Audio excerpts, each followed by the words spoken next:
In today's new episode, we speak with Lisa, sister of Jeffrey Lynn Smith, who was just 16 years old when she went missing from Hot Springs, Arkansas on December 4th, 1985. Lance, what'd you think of this conversation?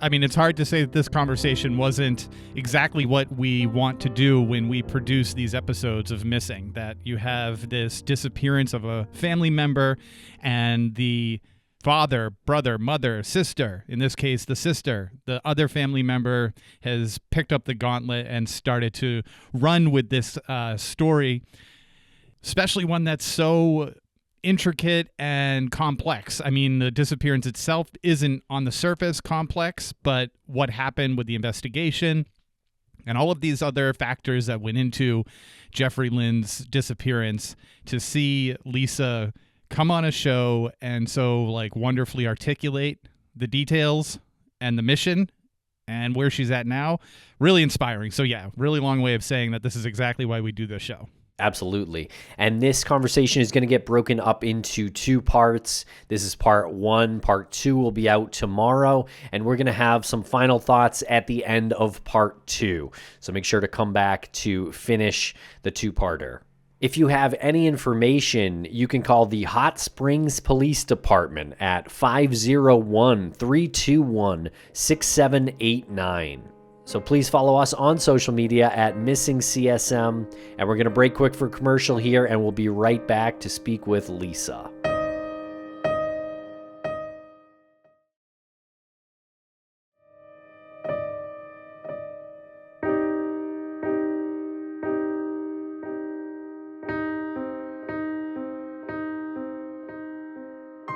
We are being joined by Lisa. Lisa, how are you today? I'm hanging in here, doing as best as I can be, gearing up for the winter months here in Alaska. I just moved here 3 months ago, so, I've enjoyed some great weather, but now I'm trying to, hunker down and get ready for what's in store.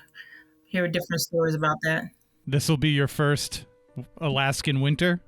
Yes, but I came prepared. You did? Okay, so what does that entail? How do you get prepared for an Alaskan winter that you've never experienced? Well, first off, I had to learn the science of the layers. There's I think there's 3 layers, 4 if you really want to get down with it, that you have to have, because you just can't come here and think, oh, I can just put on a really thick coat and, be okay. There's layers to it. You got to have a fleece line layer, the layer that actually keeps your body temperature regulated, if you will. Then you have a outer layer that keeps your body from not perspiring, because if it perspires, then it gets cold and you're going to freeze. So you got that layer. And then you have to have your big, what they call it's I think a bib, but it's like a big overall suit. And then on top of that, a parka. And then I also have feet warmers and hand warmers, and I got a big old mask to put on. So that's just my body. And then I had to get my car all taken care of. When I was down in Phoenix, I was telling the guys, I was like, I'm getting ready to move up to Alaska, and I need to get my car winterized for up there. And I said, so I need an engine block heater. They were like, what? You know what? They didn't know what I was talking about.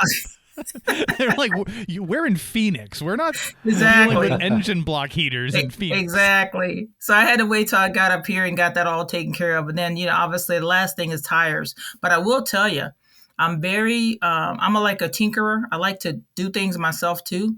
So I did put my own auto start on. I actually dismantled the dashboard and did it. It was the part was plug and play, but still, some people can be intimidated by that, right? I mean, taking apart your dashboard and pulling out wires and whatnots. But I did that. I had an afternoon. I said I'm going to do it, and I like to see how things work. So I've done other things when I, in my home, and not everything, even includes some electrical stuff, and on my vehicles before I've did some work on them too. So. So I'm actually in the right place, because everybody up here is very self-sufficient, and you have to be, because you're so isolated from everyone, right? And so I am finding that in this community, people are here just to help everybody. If you need pulled out of your car breaks down or something, people are going to be right there on the spot to help you. And one of the things that I found interesting most of all was that people are just so, I don't know, honest and like forthcoming. Before I moved up here, I was researching on these online forums, and they were like, "Hey, somebody lost their wallet and it has X number of dollars in it. I'm not going to tell you how much, but if you can tell me how much and it's yours and describe the wallet, then it's yours." And I'm like, "What?" So somebody lost their bike, and there are 50 people like, I got a bike you can have or you can borrow or whatever. So it's just all about community up here, being somewhat isolated from what they call the lower 48. You have to be. So, but I'm adjusting well, and I am loving it. I'm loving it. I Good feel for like you. this. Yeah, I feel like this is where I'm supposed to be right now in this stage of my life. Good for you. And I would never, like, I can barely change the oil in my, I cannot change the oil in my car. The last thing I would do is be like, I'm going to start tinkering around with the inner workings of the dash. That's a disaster. Oh yeah, yeah. You're light years behind me because when I was in undergrad, I was doing my own oil changes. I'm like, I'm not gonna, and I'm like scraping every dollar. I'm not gonna go and pay this guy like this shop like whatever to do this. And I obviously I did make a few messes, but at the end of the day, sometimes you just work with what you have and you just get it done, right? So if I were to hit the lottery or something like that, I probably still would be doing this because I like to know how things work on the inside. That's just my nature. And I'm one of those people that believes that as long as you can read and you can watch a video outside of like open heart surgery or something, you can probably almost do anything. I have a feeling, though, if someone put you in the operating room and was like, just kind of use your instincts here, you'd probably do a pretty good job. Oh gosh. Well, if it came down to it and it's a matter of trying to save someone's life, I can't say I wouldn't try. So.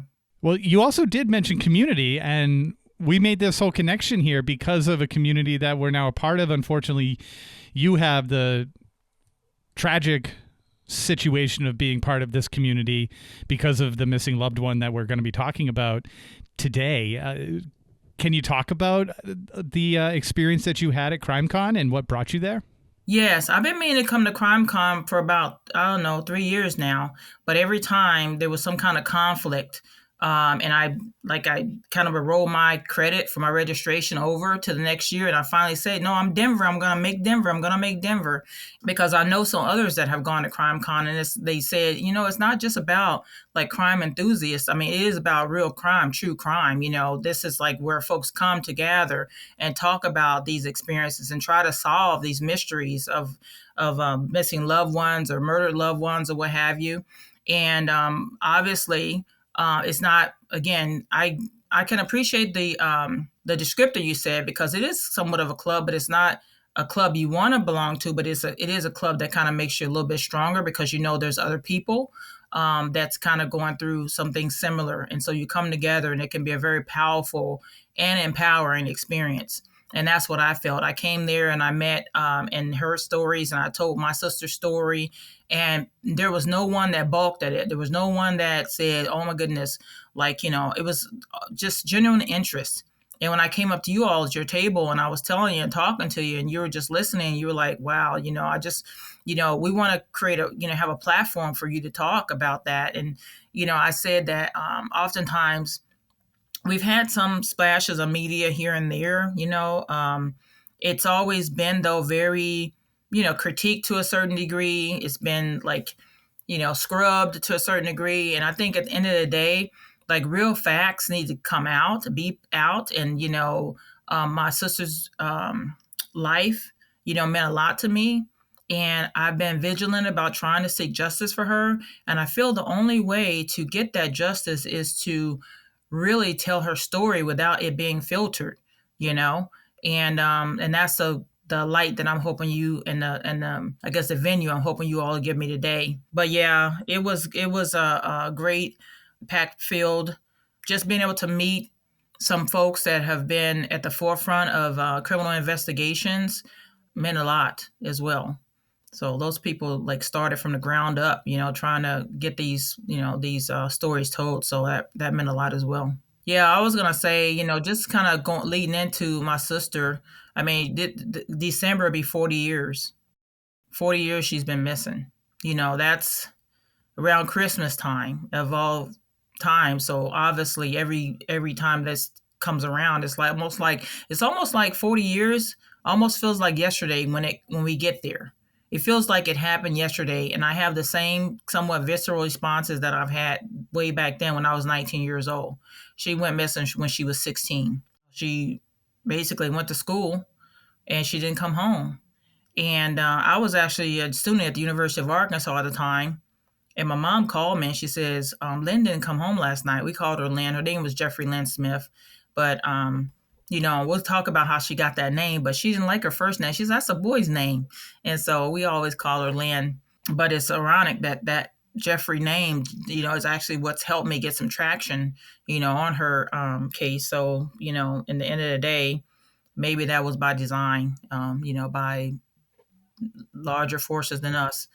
But my mom called me and she said she didn't come home. So I'm like, what are you talking about? And so we talked, and I eventually had to come home. My mom did have her, called up the police station and had her listed as missing.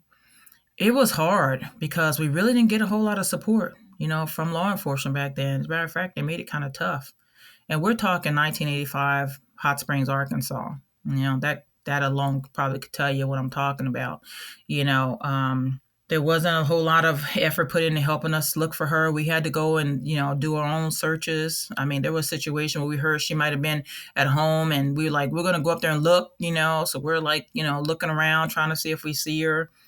No word. And then, we were looking for her. And I remember one night we was in the car. We was always getting ready to go out and look, and her boyfriend's sitting right there next to me on my right-hand side. His name's Frank Hanna. He, was just real quiet. And we're like, Frank, do you know where Lynn's at? We need to, help us find her. He sat there with us, went all the way around looking like, I don't know where she's at. And we're looking for her. And I don't know, I just had a sinking feeling in my stomach that he knew something more than he was telling. Weeks went by. And eventually my mom and my stepfather got a call from the police station. And they said that they found that my sister's ring had been pawned. She got a ring for like her 15th birthday because she turned 16 in October. And she would miss it in December. And she got a ring for her birthday. And come to find out, Frank pawned it. Frank pawned her ring. And so then we started hearing that stories about like he had been hitting on her and things like that and being somewhat, abusive towards her. So that really resonated that he had something to do with her not showing up back at home. And I do recall that when we go back and try to backtrack the steps, apparently they were walking home from school, and there was another friend that was walking with them. Her name was Lisa. Eventually they parted ways. Lisa went her way, and Frank and my sister went, back towards where my grandmom lived, in that neighborhood. He was the last one with her. He was the last one seen with her. And so there's that. So that's Frank being the last one seen with Jeffrey Lynn after they went to school, or after she went to school that day? Right. Yeah. He was the last one because they were all walking home from school. It was Lisa, Frank, and my sister. And Lisa, matter of fact, she told it later, she talked about it and said, hey, I walked this way and they went, the other way. So it was Frank and my sister walking home from school. He was the last one to be with her and see her. And then he says that she went walking another way. She went walking toward home, and he left her there and went another way, which, that didn't ring true to me or seem accurate, because if you're with someone and you're together as boyfriend and girlfriend, you're going to walk your girlfriend home, make sure she gets home safe and all that good stuff. And then to come find out later that he pawned her ring, something that was valued, he didn't tell us he had it. He didn't tell us he had a ring knowing she's missing. Like, why would you keep that a secret? And why would you go and pawn something for a couple of dollars, that meant the world to someone, that you cared about? So that didn't ring true for me either. So we tried to put pressure on the police. Hey, go question him, go see what he knows or whatever.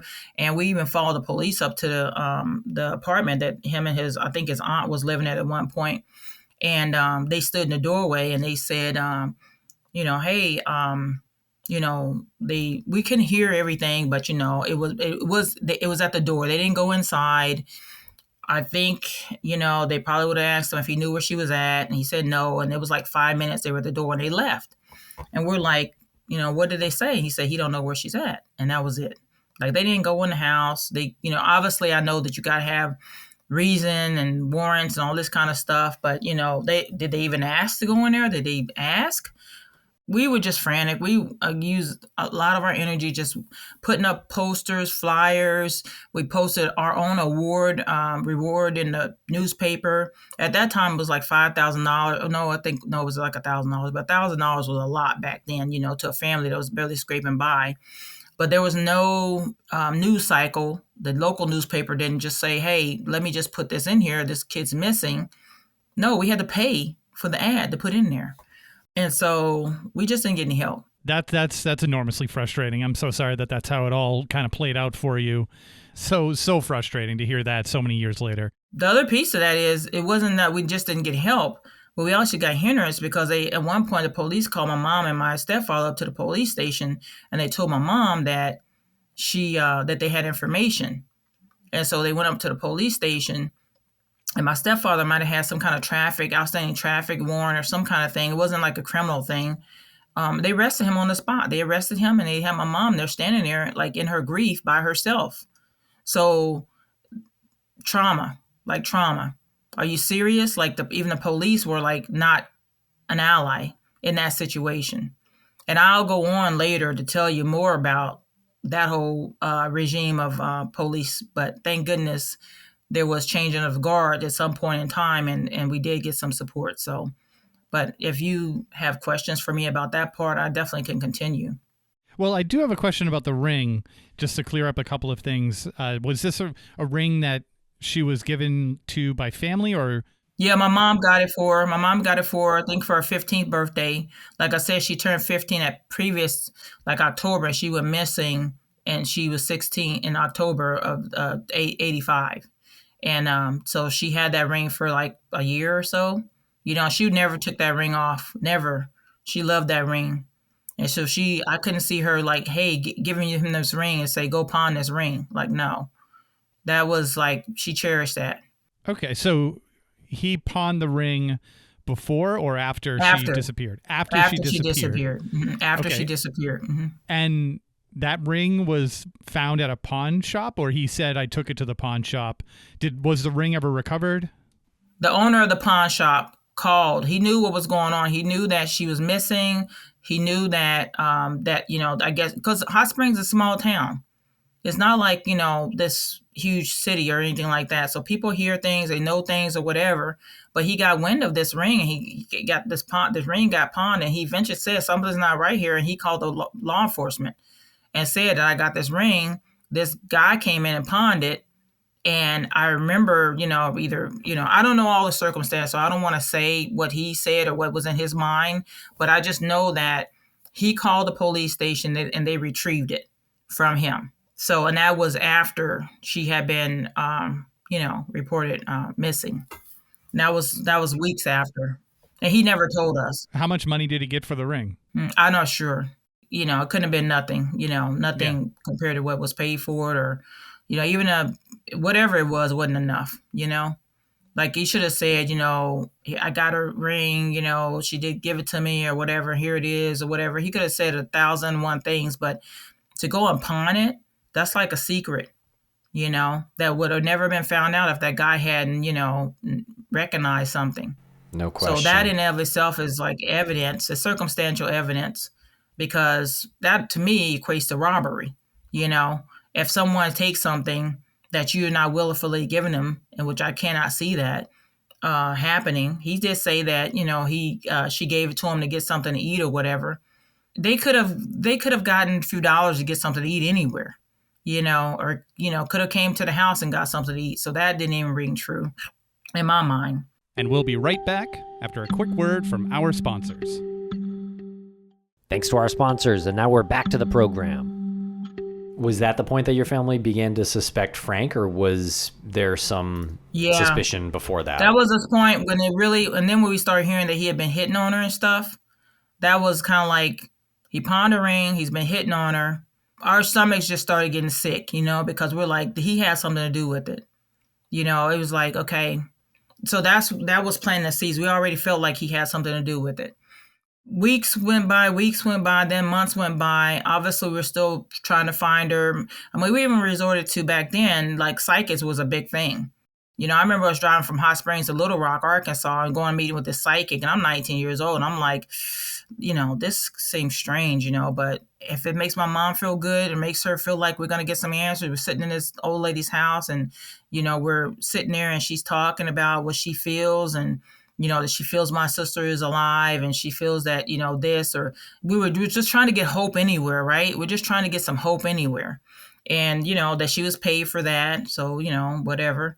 She never showed back up. So, again, 19 years old, I'm helping my mom battle my own depression and helping my mom battle her own depression. But eventually we have to kind of keep living, right? We had to keep working. I had dropped out of school or, stopped out of school, whatever you want to call it, took a gap year to help look for my sister, help take care of my mom. I mean, there was a lot of things going on at that point in time. My sister actually came and lived with me for a little bit of time in Fayetteville because, I don't know, she was young. We knew she needed to have like a little bit of break, a little bit of space. And but she wasn't there very long. She ended up going back to Hot Springs, and that was not too long after that this all happened. So I guess that was another piece in the back of my mind that, she came back, and then that started up again. Just I don't know, just something didn't feel right about it. He's the same age as me. He's 19. She was 16. So the age thing was a consideration as well. But so let's move forward. And that we're just still just trying to live life. We're still trying to call them, say, hey, she's still missing. But from 1985 to 2007, like we had no support. So basically, I talk about this, because I later went on to do more advocacy in this area, in which it would also involve talking directly to law enforcement officials and major training programs and tell them how I felt. I felt like I was walking in a fog, an alternate reality of my life. I didn't feel like I was even connected to my life because I was like, somebody's going to pinch me or do something and I'm going to wake up from this nightmare and my sister's going to be here. So, and then you go through that as a trauma. So obviously, if you don't know answers, your brain is making up all kinds of different scenarios, right? I mean, I'm just thinking about like how much she might have suffered, just involuntary responses. You can't control it. Your mind goes in dark places. It was very difficult. In 2007, though, I had moved in the late 80s, 89. I moved to Pennsylvania. I've graduated University of Arkansas. I moved to Pennsylvania, and I don't know. I got a job and started working, and then my mom followed suit. She came up there later, and so I was talking to a cousin of mine, and she was telling me about like Frank, and she was telling me about all these women that like he's had in his life, and that he's like been like this like terrorist to these women, and then I later find out that he shot one of them in the face. And served prison time for it. And so I'm like, oh, God. So, that is like a slap in the face as well. And something inside me said, Lisa, you got to go back to Hot Springs. You got to go back. You got to figure out what's going on. Talk to law enforcement. I told my mom, I said, Mom, we got to go back. I said, I got to go talk to these ladies and see what they know. We got to talk to law enforcement now to see if they've changed, because we know back then we weren't getting anywhere. So we went back. My mom and I drove there, and we did a couple of stops there. We stopped in Hot Springs, Arkansas. We talked to the detective that was assigned back then, and he told my mom, he says, they don't have anything new, but he was looking, and looks like she was taken out of the missing person database, and we're like, what? She was taken out of the database, and we don't even know how long she was taken out of it. But my mom was so angry in those moments that we stand there in the Hot Springs Police Department. She just kind of let the fury of all her anger out on that detective. I was scared because I didn't know. I'm thinking about 1985. Like he's gonna be offended, maybe try to. I didn't know what his reaction was gonna be. But he said, Ms. Smith, I understand how you feel. to a certain degree. No, he said, I don't know how to understand how you feel. He says, but I could, you know, empathize, and I just want you to know we're gonna do whatever we can. And I don't know, just in those moments and hearing him say that, I think that did help heal a little bit something anger inside of her, because she just broke down and she just started crying. I hadn't seen her cry that way in a long time. And so we left there. I was just trying to ask about the status of the case. I said, I did hear some rumors about some girls that been like in relationship with Frank. I said, hopefully I can talk to some of them. But here I am, the sister, and I'm like still like acting like a detective or somebody. Like I'm trying to get answers. So I go over my one cousin's house, and then I call the ladies, and I'm talking to them, and they're like, and I talked to the one that got shot in the face. She did survive, and she told me some things. And then there was another one that he was in a relationship with, and she told him some things. And they were just talking about this grotesque behavior of this man that terrorized them, would take them in the back of these properties and beat the crap out of them, and tell them that they would never be found, that he could make them disappear and all kinds of stuff. And obviously, he tried that with one woman, because he did, shoot her. And he served prison time for it. So I go, the next step on our trip was to Topeka, Kansas. Well, actually, it was Little Rock. So we left Hot Springs to go to Little Rock. And my mom wanted to visit her dad's grave site, because he was a veteran. And so we went there, and we put flowers on his grave and, said a prayer. And then we left there, and we went to Topeka, Kansas. I remember sitting in there, because it was like a cold, snowy night in December. We were going to go visit my sister's, my younger sister's gravesite. She passed away when she was 2 years old from a brain tumor.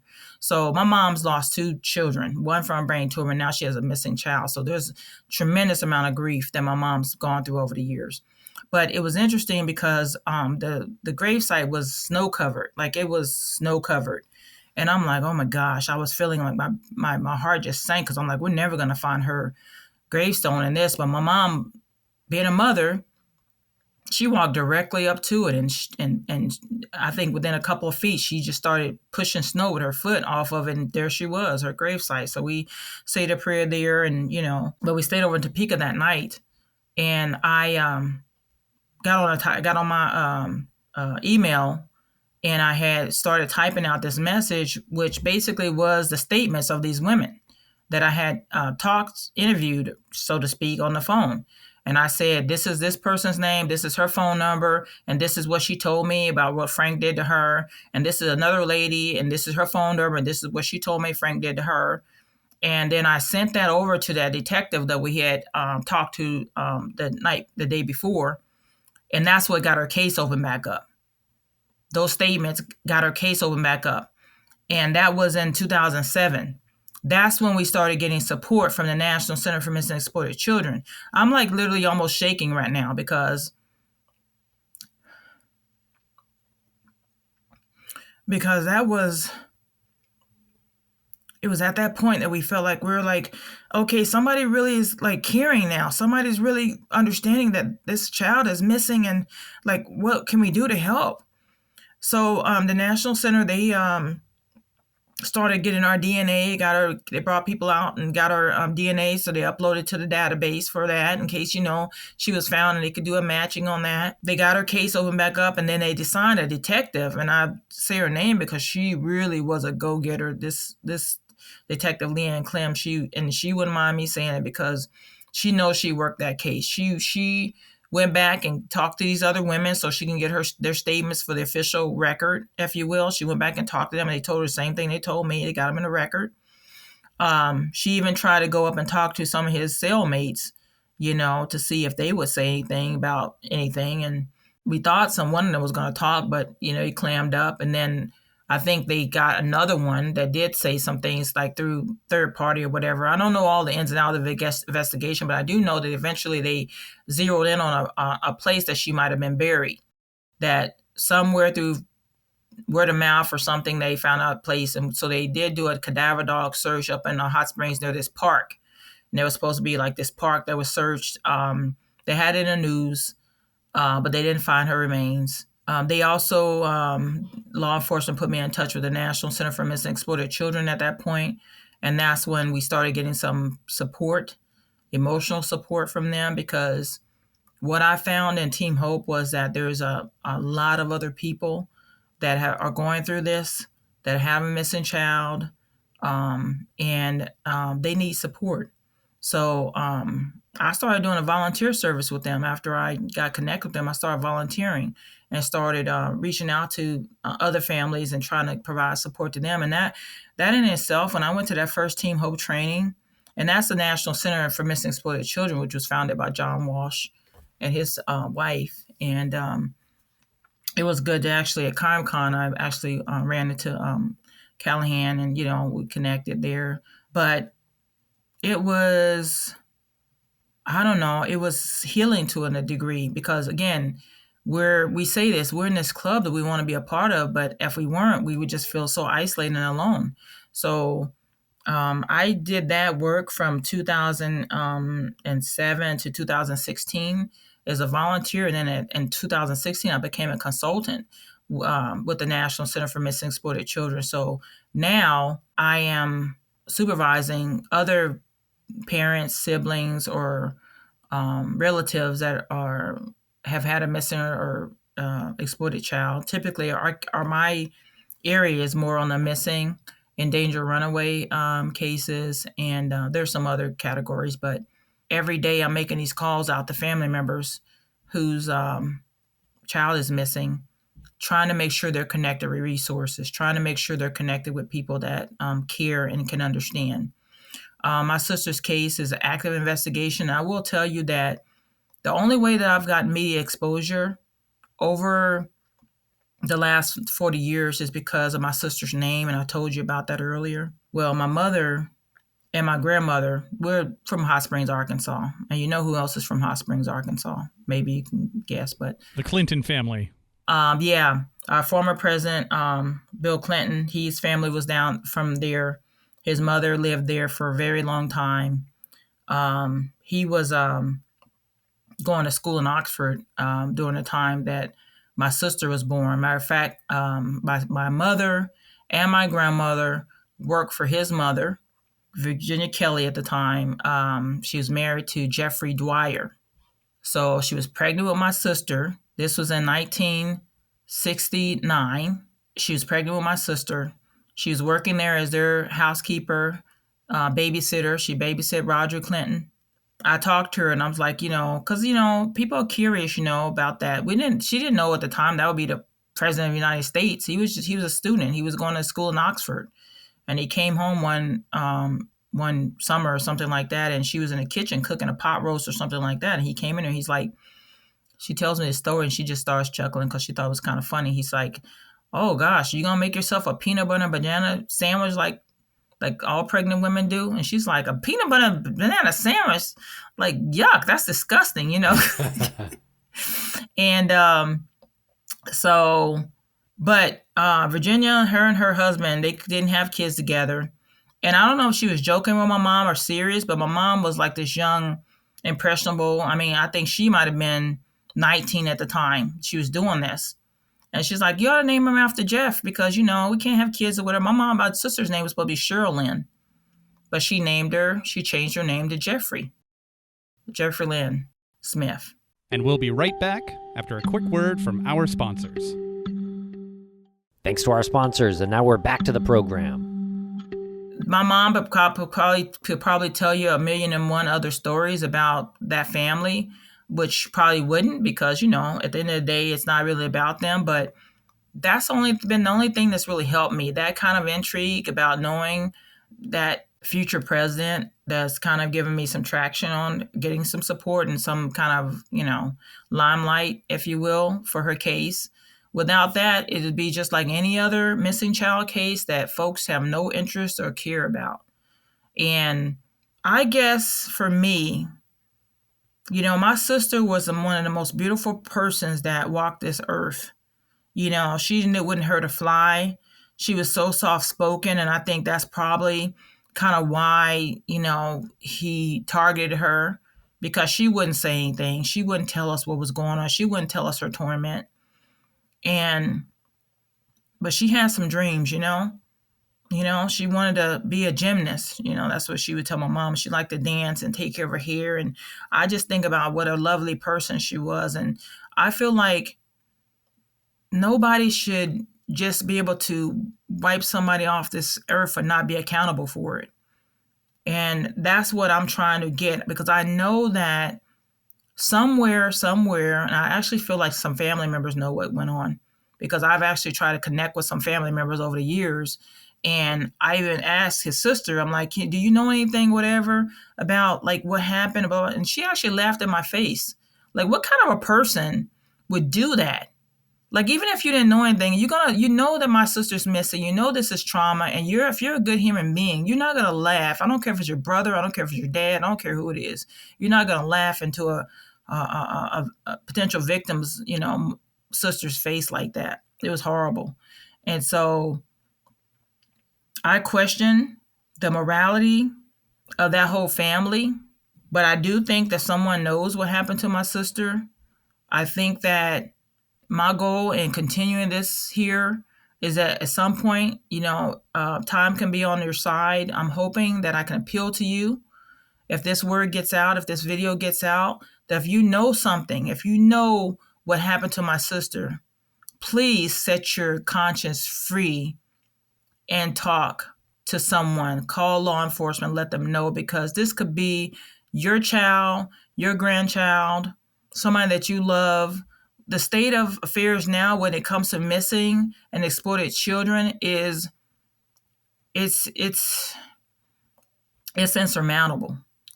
And by helping one family, you can help give some kind of closure.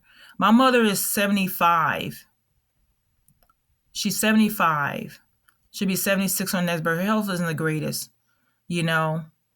I would hate her to leave her not knowing what happened to her baby.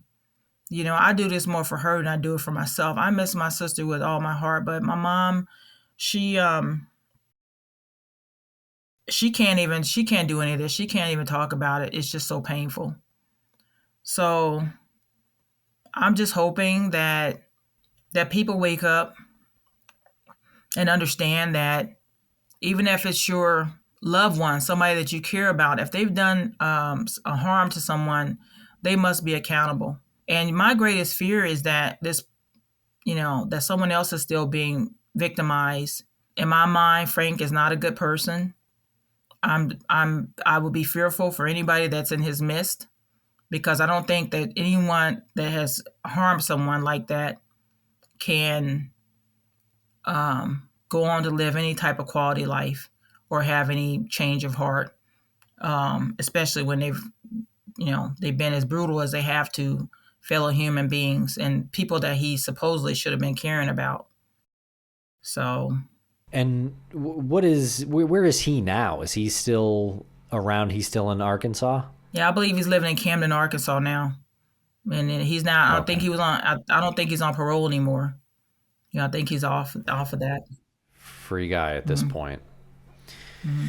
Okay. And how many other girlfriends was he abusing at different points? At least two others? At least two. Yeah, at least two others. Mm-hmm. Yeah, well, that's quite a track record of awful behavior there. Mm-hmm. And the thing about it is because it's all circumstantial evidence, it's kind of hard. I can understand to a certain degree the district attorney's position. I've tried to get through the district attorneys for a few generations now. Seems like couples in it.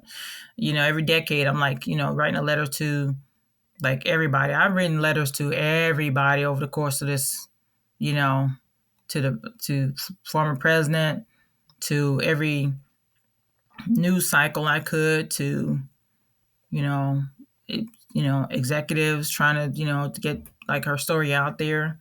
And there's a lot more to it, but at the end of the day, like I'm not stopping. I'm not stopping because I know if it was her, she would do it for me. But Hot Springs is so small. There was rumors way back then, and after so many years, you're like trying to figure out what's real and what's not, but like there was rumors of of the family owned a funeral home or something. I don't think they ever owned a funeral home, but there was thoughts that maybe someone had helped him dispose of her remains and whatnot. But the most powerful thing to me in all of this is that if you're out in the back, taking a woman back in the backwoods of a house, and they're saying that you're sitting in the house like it's some type of, it was like he is some kind of ritual or something. He goes sit in this old abandoned house that his family used to own. He just sitting there, like no furniture or anything. This thing's dilapidated. But that's where he would take them and take them in the back of the woods in the back of this house and beat them, and then make statements that they would never be found. Like if a person can do that, they could definitely harm my sister, and make statements that I can make you where you'll never be found. Well, that's what's happening to my sister. She's never been found. So Right.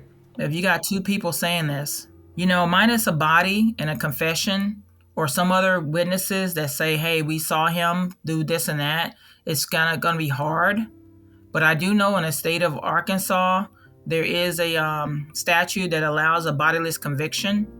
When I went up to Appleton, Wisconsin, was doing some family statements for law enforcement, talking about how it feels to be a family member of a missing person. I did connect with some law enforcement folks there, especially in the state of Wisconsin, that have been very successful in getting bodiless convictions. And so that's what I'm really trying to get. We might not ever find her remains. We may never find a body, but we need to get enough evidence to support getting him tried for her disappearance and possible get those murder charges brought up, because she's never been found. Don't miss the second part of this conversation with Lisa tomorrow on Missing. Please make sure to follow, like, and subscribe. Thanks a lot for listening.